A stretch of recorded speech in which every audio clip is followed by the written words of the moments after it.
Hello everyone, আজিৰ এই ভিডিঅ'টোৰ যোগেদি GNM কোৰ্স সম্পৰ্কে কিছু কথা আলোচনা কৰিম। যিসকল ক্যান্ডিডেটছে GNM কোৰ্সত এডমিশন ল'ব বিচাৰিছে সেই সকল ক্যান্ডিডেটসকলে GNM এন্ট্ৰেন্স এক্সামত অৱতীৰ্ণ হ'ব লাগিব।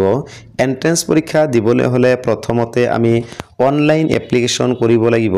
অনলাইন এপ্লিকেশন মে মাহৰ 13 তাৰিখৰ পৰা আৰম্ভ হয় জুন মাহৰ 13 তাৰিখলৈ চলি থাকিব আৰু অনলাইন এপ্লিকেশন কৰিবলৈ হলে আমি ওয়েবসাইট www.ssuhs.in যাব লাগিব। অৰ্থাৎ www.ssuhs.in গৈ অনলাইন এপ্লিকেশন কৰিব লাগিব।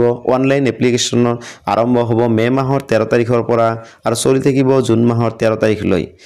GNM এন্ট্ৰেন্স এক্সাম 13/7/2025 অৰ্থাৎ জুলাই মাহৰ 13 তাৰিখ ৰবিবাৰৰ দিনাখন অনুষ্ঠিত হ'ব। এই পৰীক্ষাসমূহ গুৱাহাটী, ডিব্ৰুগড়, শিলচৰ, যোৰহাট, বৰপেটা, তেজপুৰ, ডিফু, লখিমপুৰ, নগাঁও, নলবাৰী, ধুবুৰী আৰু কোকৰাঝাৰত অনুষ্ঠিত হ'ব।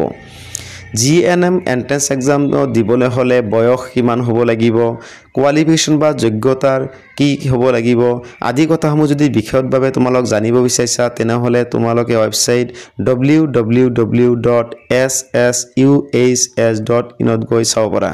তোমালোকৰ এডমিট কাৰ্ডসমূহ ওয়েবসাইটত উপলব্ধ হ'ব জুলাই মাহৰ 1 তাৰিখৰ পৰা, যিটো তোমালোকে ডাউনলোড কৰি ল'ব পাৰিবা। আশা কৰোঁ আজিৰ এই ভিডিঅ'টোৰ পৰা তোমালোক অলপ হলে উপকৃত হ'বা। আজিৰ এই ভিডিঅ'টো ইমানতে সামৰিছোঁ।